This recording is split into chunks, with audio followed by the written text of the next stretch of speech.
Today, I thought it'd be super fun to take you guys behind the scenes on a real client photo shoot. It's your girl Sin here, and welcome back to my channel. For those of you who are new here, I'm a food blogger, photographer, and I love to eat.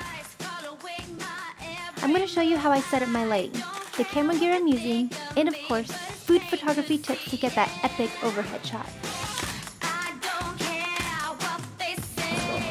Josh! In the camera. Hey! Okay, this is my wonderful videographer and lighting guru, god, whatever you want to call him. A lot of nice words. Yeah, exactly. So he's really good at it, or setting up lighting and everything, and he's taught me everything I know, so we'll go in and show you guys how we set up.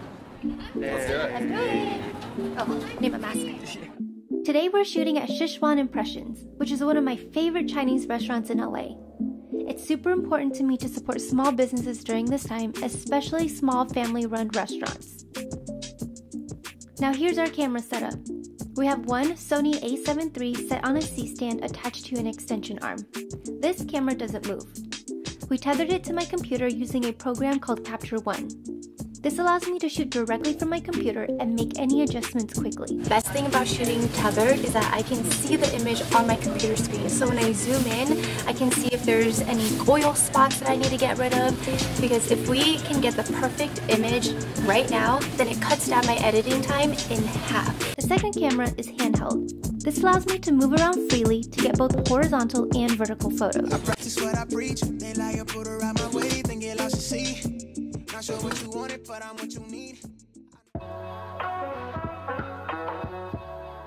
So setting up the lighting is the longest step, basically. Yeah, definitely. If you're setting up light correctly, then you're doing a lot of work before you start shooting, and hopefully when you get into shooting, you're not doing any work anymore. You can focus on the composition, you can focus on what the image actually looks like, and how you can make little tweaks maybe, but like the majority of it should be done by the time you start. Isn't he so knowledgeable? So there's a radio trigger on the camera that speaks to all of these strobe units. So this setup we have 3 strobes, 2 in these big rectangle softboxes and then 1 in this strip. So one of them has a trigger, and then each of them has a little spot that reads light. So when one flashes, it knows to flash too because it's sensing that flash with this little sensor. Yeah. And then in the same fraction of a second, all of them go off at the same time. So only one of them needs to fire for all of them to fire. Because we have a transmitter, the flash I'm using on my Sony a7 III can also trigger the 3 lights to flash at the same time. This will result in consistent lighting between the 2 cameras. I can't wait to eat this, it smells so good. Now usually I'm a fan of shooting in natural light, but when shooting outdoors, lighting can change throughout the day.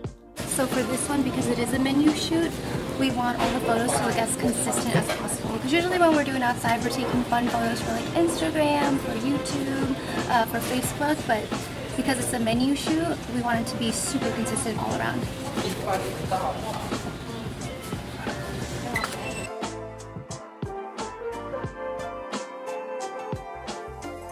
Alright, now here's what you've all been waiting for. Food photography tips to get that epic overhead shot. All our food that we've been shooting here, we brought over there, and so now we're gonna bring them back onto this table, and I will kind of walk you guys through my process. Ready? Let's go. I really like this chicken, so we'll make this one the center of the focus. I feel like I'm going shopping. Eeny, meeny, miny, mo. Yeah, these for sure. These beautograph so beautifully. It's got a really pretty glaze on it. We have a live view on my computer so we can actually see what this photograph looks like. Alright, so as I'm setting up this beautiful spread, what I'm thinking about are the shapes and the colors. So right now we have 2 circles and 2 squares, and it's a lot of red and orange. So I'm going to see if we can pick out something with a little bit more green. This will be pretty. Ooh, I definitely want that. Okay, so right now we have all the main dishes, right? Everything that we're working with, everything that we want to showcase. And now we're going to complement that by using little tiny dishes that are in different sizes, different colors. So here I have a bowl of rice, and here I have some hot chili oil with a splash of sesame on top so you can really see some color.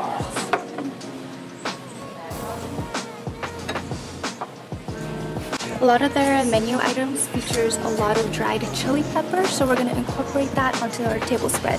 Alright, so what's really cool about these chili peppers is that when you break them, you have all the little seeds inside. So you can see that I've added a little here, here, and here. Now I want to fill in some of this extra space. Chopsticks! That's it. Pro tip, if your food has been sitting out for a while, if you just take a little brush, add a little bit of olive oil to it, it'll look brand spanking new. Alright, final shot.